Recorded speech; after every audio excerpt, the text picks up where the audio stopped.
بسم اللہ الرحمن الرحیم. ناظرین السلام علیکم. میں ہوں آپ کا میزبان صابر شاکر وفاقی دارالحکومت اسلام آباد سے کچھ تازہ ترین اطلاعات اور خبریں آپ سے شیئر کرتے ہیں. پاکستان کا سیاسی منظرنامہ، سیاسی صورتحال کنٹرول کرنے کی کوشش کی جا رہی ہے، لیکن وہ کنٹرول نہیں ہو پا رہی کیونکہ آئین ایک طرف ہے، پاکستان کا آئین، پاکستان میں جمہوریت، سپریم کورٹ آف پاکستان، اعلیٰ عدلیہ، یہ سب ایک طرف ہیں، رول آف لا ایک طرف ہیں، اور دوسری طرف ہے من پسند کے فیصلے، ذاتی اناد، ذاتی بغض، انتقام، حسد، جلن اور میں نہ مانوں کی رٹ، اور میں ہی ہوں، سب کچھ ہوں، اور جو میں کہوں گا وہی ہوگا، اور جو میں کہوں گا نہیں تو وہ نہیں. تو یہ جو ضد چل رہی ہے، اسی وجہ سے بہت سارے مسائل پیدا ہو رہے ہیں، اور پاکستان جو ہے وہ مسلسل پاکستان خسارے میں جا رہا ہے. پاکستان کے 25 کروڑ عوام خسارے میں جا رہے ہیں. ہاں، البتہ اشرافیہ کو کوئی مسئلہ نہیں ہے. اشرافیہ وہ کسی بھی روپ میں ہے، مراعات یافتہ طبقہ کسی بھی روپ میں ہے، با اختیار لوگ، با اقتدار لوگ، ان کو کوئی لینا دینا نہیں ہے، کیونکہ ان کی روٹی روزی بھی چل رہی ہے، بلکہ دن دگنی اور رات چگنی جو ہے وہ ترقی کر رہی ہے. بہرحال یہ سلسلہ چل رہا ہے. پہلے ذرا ایک دو خبریں میں آپ کو دے دوں کہ اس وقت سچویشن کیا ہے، پھر میں آتا ہوں اس حکمراں اتحاد کی طرح، کیونکہ حکمراں اتحاد اور ان کے سہولت کار مسلسل زوال کا شکار ہیں. بظاہر وہ کہہ رہے ہیں جناب ہم بڑے تگڑے ہیں اور 14 جماعتی حکمراں اتحاد، بلکہ اب تو 15 جماعتی حکمراں اتحاد کو کوئی مسئلہ ہی نہیں ہے، کوئی ایسا ایشو نہیں ہے، لیکن حقیقت ایسا نہیں ہے. سوال یہ ہے کہ ایک تو بلومبرگ کی رپورٹ میں آپ کو بتاتا ہوں، اور اس سے پہلے سوزوکی موٹر، پاک سوزوکی موٹر، انہوں نے اپنا پلانٹ جو ہے وہ بند کر دیا ہے، یعنی نہ گاڑیاں بنیں گی اور نہ ہی بیچی جائیں گی. لہٰذا Pak Suzuki motorcycle automobile plant 22 جون سے 8 جولائی تک بند رہے گا. یہ پہلے انہوں نے وارن کیا تھا، اب باقاعدہ طور پہ انہوں نے اپنا پلانٹ بند کر دیا ہے، اور یہ کوئی اچھی علامت نہیں ہے. اس کی وجہ یہ ہے کہ پاکستان میں سرمایہ کاری نہیں ہے، اور یہ پہلے سے جو پلانٹ لگے ہوئے ہیں وہ بھی بند ہو رہے ہیں. اور یہ صرف ایک نہیں، یہ انٹرنیشنل، اس کا امپیکٹ بہت جائے گا. آپ کو پتہ ہے پاک سوزوکی موٹر ایک بڑا پروجیکٹ ہے، اور اگر یہ بند ہوتا ہے تو باقی سرمایہ کاروں کو اور باقی فارن انویسٹرز کو کیا میسج آئے گا، اسے آپ اندازہ کر سکتے ہیں. ایک اور جو خبر ہے وہ ہے بلومبرگ نے خطرے کی نشاندہی کر دی ہے. بلومبرگ انٹیلیجنس کی رپورٹ، پاکستان کو IMF پروگرام نہ ملا تو معاشی حالات مزید بگڑ سکتے ہیں. IMF کا پروگرام نہ ملا تو ڈیفالٹ کے خطرے بھی مزید بڑھ سکتے ہیں، اور معیشت کی بہتری کے لیے پاکستان کو پروگرام کی بحالی کی شدید ضرورت ہے. یہ بلومبرگ کی رپورٹ ہے. نئے مالی سال میں پاکستان کے لیے مزید معاشی مشکلات ہو سکتی ہیں، اور جون کے آخر تک پاکستان کو مزید $90 کروڑ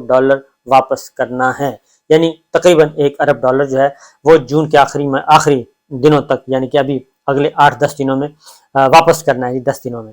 اور جولائی تا دسمبر پاکستان کو $4 ارب واپس کرنے ہیں، یعنی اس کے بعد جولائی سے لے کر دسمبر تک 5 مہینوں میں $4 ارب واپس کرنے ہیں. تو بلومبرگ انٹیلیجنس رپورٹ کے مطابق زر مبادلہ کے ذخائر $4 ارب سے نیچے آئے تو ڈیفالٹ کا خطرہ ہے. یعنی ہمارے جو زر مبادلہ کے ذخائر ہیں وہ $4 ارب تک منیمم رہنے چاہیے. اس کی وجہ کہ دسمبر تک ہم نے $4 ارب واپس کرنے ہیں. تو پاکستان کو اگر دسمبر تک ڈالر محفوظ بنانے کی ضرورت ہے، اور ڈیفالٹ سے بچنے کے لیے پاکستان کو مسلسل دوست ملکوں سے معاونت کی ضرورت رہے گی. پاکستان IMF سے اکتوبر میں نئے پروگرام پر مذاکرات کر سکتا ہے. یہ ہے صورتحال، کیونکہ IMF ابھی تک آپ کو کوئی لفٹ نہیں کروا رہا، اور اس معاملے میں اسحاق ڈار صاحب نے بھی غلط بیانی سے کام لیا، قوم کو غلط بتاتے رہے، شہباز شریف صاحب غلط بتاتے رہے، اور جو ان ساری چیزوں کی نشاندہی کرتے رہے مفتاح اسماعیل صاحب، ان کو بھی تنقید کا نشانہ بنایا گیا، اور بالآخر ان سے بھی دوری اختیار کی گئی. اور شہباز شریف صاحب اور مریم صاحبہ نے واضح طور پہ میسج دیا کہ شریف فیملی کے کسی ممبر کو تنقید کا نشانہ بنایا گیا، اسحاق ڈار سمیت، تو وہ پھر پارٹی میں اس کی کوئی گنجائش نہیں ہے. شاہد خاقان عباسی صاحب کو بھی کوئی عہدہ نہیں دیا گیا، وہ بھی ایک سائڈ پہ ہو گئے ہیں، اور وہ بھی فوجی عدالتوں کے خلاف ہیں. فوجی عدالتوں کے تحت سول ٹرائل کے خلاف ہیں، سویلین کے ٹرائل کے، وہ خواہ عمران خان کا ہو، پاکستان تحریک انصاف کے کارکنان کا ہو. اور شاہد خاقان عباسی صاحب 9 مئی کے موقف کو، 9 مئی کا وہ بات درست نہیں سمجھتے جو کہ اس وقت کہی جا رہی ہے. وہ حکومت کہے یا پنڈی کہے، اس کو وہ درست نہیں مان رہے. لہٰذا ان کا پوائنٹ آف ویو بڑا ڈفرینٹ ہے. اسی لیے شاہد خاقان عباسی صاحب جو ہیں ان کو لندن یاترا کرنی پڑے گی، اور نواز شریف صاحب نے ان کو یاد کیا ہے، اور وہ کہتے ہیں کہ آئیں اور آ کے بات کریں۔ اس کی وجہ یہ ہے کہ شاید خاقان عباسی صاحب خاقان عباسی صاحب کے بیٹے ہیں۔ خاقان عباسی صاحب ضیاء الحق صاحب کے ساتھ ہوتے تھے، ان کی کابینہ میں رہے، اور پھر جو OJD کیمپ تھا اس میں ان کی ڈیتھ ہوئی تھی، اور پھر اس طریقے سے شاید خاقان عباسی صاحب نواز شریف صاحب کا جو طیارہ ہائی جیکنگ کیس تھے اس میں وہ شریک ملزم بھی تھے، تو بڑا گہرا پکا تعلق ہے۔ لیکن چونکہ اب مریم صاحبہ کے ساتھ وہ کام کرنے کے لیے تیار نہیں ہے، اور وہ خود بھی وزیر اعظم رہ چکے ہیں، مریم صاحبہ کی پالیسیوں کو وہ پسند نہیں کرتے، اور وہ سمجھتے ہیں کہ یہ نہیں ہونا چاہیے کہ انکلز تجربہ کار لوگ ان کو آپ اپنی بیٹی کے ماتحت کر دیں۔ وہ شہباز شریف صاحب کے ساتھ کام کرنا پسند کرتے ہیں لیکن مریم صاحبہ کے ساتھ نہیں۔ اسی طریقے سے مفتاح اسماعیل صاحب بھی یہی ہے، ان کو بھی خزانہ کی وزارت سے ہٹا کر اسحاق ڈار صاحب کو لا دیا گیا، اور ان کو بڑے برے طریقے سے ان کو فارغ کیا گیا۔ تو یہ چیزیں پارٹی کے اندر بھی چل رہی ہیں اور پارٹی کے باہر بھی چل رہی ہیں۔ تو آگے دیکھیے ہوتا ہے کیا۔ اس کے ساتھ ہی کل ایک اور خبر بھی جو کہ میڈیا میں رپورٹ نہیں ہوئی، وہ تھی ثاقب نثار صاحب کے بیٹے کی آڈیو لیک سے متعلق جو خصوصی کمیٹی بنائی گئی تھی پارلیمان کی، اور اس کو ثاقب نثار صاحب کے بیٹے کو بلایا گیا تھا، تو انہوں نے اسلام آباد ہائی کورٹ میں اس اقدام کو چیلنج کیا ہوا ہے۔ بابر ستار صاحب، جسٹس بابر ستار ہیں، وہ سن رہے ہیں۔ جسٹس بابر ستار صاحب نے اس معاملے میں عدالتی معاون مقرر کیے تھے، بیرسٹر اعتزاز احسن صاحب ان کو کیا تھا، اور سردار لطیف خان کھوسہ صاحب وکیل تھے درخواست گزار کی طرف سے، اور دیگر جو عدالتی معاونین تھے ان میں میاں رضا ربانی تھے، اور مخدوم علی خان تھے، اور بیرسٹر محسن شاہ نواز رانجھا تھے۔ محسن شاہ نواز رانجھا مسلم لیگ نواز سے ان کا تعلق ہے، رکن قومی اسمبلی بھی ہیں۔ میاں رضا ربانی تعارف کے محتاج نہیں، پاکستان پیپلز پارٹی۔ مخدوم علی خان وہ سابق اٹارنی جنرل ہیں اور بہت ہی اہم ہیں، تو وہ ایک امپارشل آدمی تصور کیے جاتے ہیں، تو وہ بھی نہیں آئے، تینوں نہیں آئے، رضا ربانی صاحب بھی نہیں آئے، مخدوم علی خان بھی نہیں آئے، اور بیرسٹر شاہ نواز رانجھا بھی نہیں آئے۔ اب چونکہ عدالتی معاون چودھری اعتزاز احسن صاحب آئے تھے، وہ اسلام آباد ہائی کورٹ میں پیش ہوئے، اور انہوں نے آ کے کوئی گفتگو بھی کی، مختصر گفتگو، اور عدالتی معاونین نے آڈیو ریکارڈنگ سے متعلق یہ کی تھی، کیونکہ جو آڈیو ریکارڈنگ، جو آڈیو لیکس پہلے تو ہوئیں آنریبل ججز کے ریلیٹیوز کی، پھر ثاقب نثار صاحب کے بیٹے کی، پھر وہ ٹکٹ والا مسئلہ، وہ سارے کا سارا اس بنیاد پہ ہوا یہ کہ ریفرنس کمپلینٹس فائل کی گئی ہیں، اور کمپلینٹس فائل کی گئی ہیں، اور اس پہ ایک سٹیپ لیا جانا مقصود تھا۔ پھر عدالتی ایک پارلیمانی کمیشن بنا دیا گیا، پھر آڈیو لیکس پہ جسٹس قاضی فائز عیسیٰ صاحب کی سربراہی میں کمیشن بنا دیا گیا، اور جسٹس عامر فاروق جو ہیں وہ چیف جسٹس اسلام آباد ہائی کورٹ اور chief justice Balochistan high court, تو وہ انہوں نے اپنی کارروائی بھی شروع کر دی۔ اس آڈیو لیکس کمیشن کو، تحقیقاتی کمیشن کو کام کرنے سے روک دیا تھا۔ ادھر ہائی کورٹ نے یہ سٹیپ لیا، اور اس کا بنیادی مقصد جو تھا اس میں یہ تھا کہ پہلے تو آ کے یہ بتائیں آڈیو لیکس کی ریکارڈنگ کا طریقہ کار، آڈیو جو ہیں، جو لیکس ہوتی ہیں، یہ تو بعد کا مسئلہ ہے، پہلے تو یہ ریکارڈ کون کرتا ہے، اور یہ اختیار کس کے پاس ہے ریکارڈنگ کا، اور پھر یہ کہ جو وسیع تر قومی مفاد میں اس طرح کے کام کیے جاتے ہیں، پوری دنیا میں ہوتا ہے، انٹیلیجنس ادارے سیکورٹی پرپس سے وہ کرتے ہیں، لیکن کیا جو سیکورٹی پرپس کے لیے آڈیو ریکارڈ کی آڈیو یا ویڈیو، اس کو آپ فوجداری مقدمات میں بھی کسی کے خلاف استعمال کر سکتے ہیں؟ اس نوعیت کی یہ کیس تھا، اور کیس بڑا امپورٹنٹ آنے والے دنوں میں ہوگا۔ اس کی ریزن یہ ہے کہ اب آڈیو ویڈیو ریکارڈنگ اور اس کے بعد آڈیو ویڈیو لیکس، اس کے شر سے کوئی بھی محفوظ نہیں رہا۔ پہلے تو عام شہری تھے، پھر پولیٹیشنز آ گئے، پھر آنریبل ججز آ گئے، اب ان کی خواتین بھی محفوظ نہیں ہیں، عزیز و اقارب محفوظ نہیں ہیں، اور اب یہ ہو گیا ہے کہ آڈیو ویڈیو ریکارڈنگ یہ ریکارڈ کریں، اس کے بعد سوشل میڈیا پہ لیک کریں، اور اس کے بعد اس کو بلیک میلنگ کے ٹول کے طور پہ اور بارگیننگ چپ کے طور پہ استعمال کیا جائے، اور پھر لوگوں کو دھمکایا جائے، بلیک میل کیا جائے، پسند کے فیصلے لیے جائیں، اور پسند کے مطابق ریاستی امور چلائے جائیں۔ یہ بنیادی نقطہ تھا۔ تو یہ کل اس پہ بھی دوبارہ ہیئرنگ تھی، تو ظاہر ہے جیسے کہ میں نے آپ کو بتایا کہ جو حکمراں اتحاد سے تعلق رکھنے والے وکیل تھے وہ نہیں آئے، اور باقی سب موجود تھے۔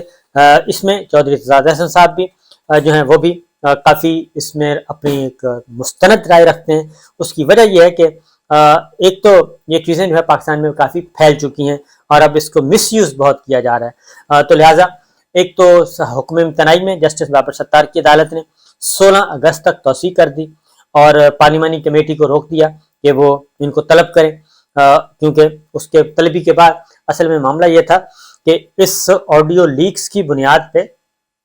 جو اس وقت مسلم لیگ نواز اور حکمراں اتحاد ہے وہ چاہتا یہ تھا، خاص طور پہ مسلم لیگ نواز اور ان کے ساتھ ان کے سہولت کار چاہتے یہ تھے کہ ان آڈیو لیکس کی بنیاد پہ ہم جو ججز ہیں جو ہماری بات نہیں سن رہے، ہماری پسند کے فیصلے نہیں دے رہے، خواہ وہ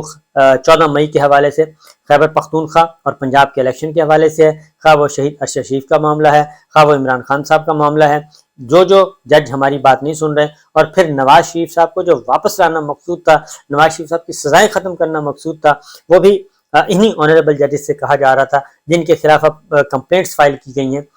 بینچ 1 خاص طور پہ، اور اس کے بعد دیگر آنریبل ججز، ان سب کے خلاف یہ کارروائی کرنا مقصود تھی۔ اس وقت آلموسٹ تقریباً 9 یا 10 9 نہیں بلکہ 10-11 ججز کے خلاف جو ہے وہ کمپلینٹس فائل کی گئی۔ اسی طریقے سے جسٹس محسن اختر کیانی صاحب کو بھی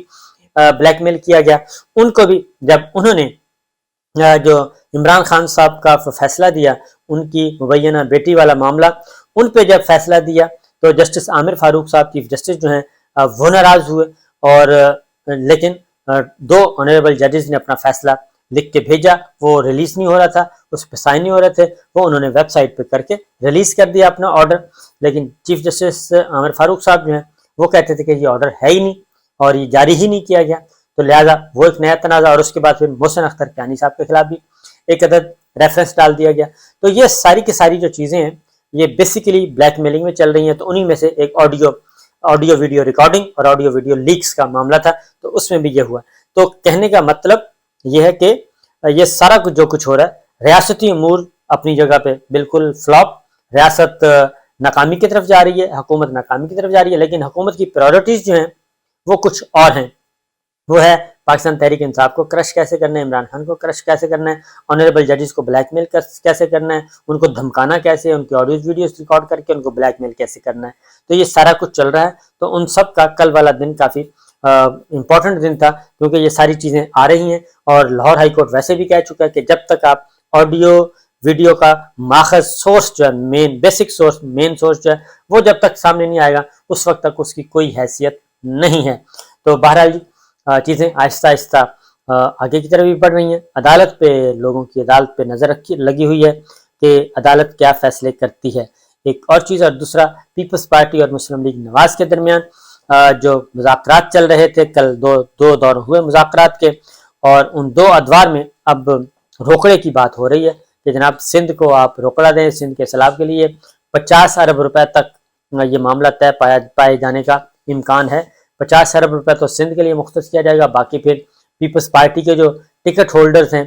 پنجاب میں، ان کو بھی کہا جائے گا کہ جناب ان کو بھی آپ فنڈز ریلیز کریں، ان کی بھی ترقیاتی اسکیمیں ہیں۔ تو بجٹ رکا ہوا ہے، وفاقی بجٹ کی منظوری رکی ہوئی ہے، کیونکہ اطلاع یہ تھی کہ 18-20 تک بجٹ منظور ہو جائے گا، لیکن چونکہ مذاکرات شروع ہو گئے ہیں پاکستان پیپلز پارٹی اور ان کے درمیان، اب پہلے پیپلز پارٹی کو مطمئن کرنا ہوگا، اس کے بعد پھر بجٹ کی منظوری کی بات ہوگی۔ کل پریس کانفرنس بھی ہوئی ندیم افضل چند کی بھی اور فیصل کریم کنڈی کی، اس کے بعد بلاول بھٹو صاحب نے بھی کہا کہ جناب ہمارے اختلافات ہیں اور کچھ چیزیں ایسی ہیں جو کہ ہمیں پبلک میں آ کے کرنا پڑی، پھر مذاکرات پیپلز پارٹی کے وزیر اعظم ہاؤس میں ہوتے رہے اور آج پھر ہوں گے۔ تو دیکھتے ہیں اس ساری صورتحال سے کیا برآمد ہوتا ہے۔ گیو اینڈ ٹیک چل رہا ہے، روکڑا چل رہا ہے، روکڑا ہوگا تو ہم ووٹ دیں گے، روکڑا نہیں ہوگا تو ہم ووٹ نہیں دیں گے۔ اجازت دیجیے، اللہ حافظ۔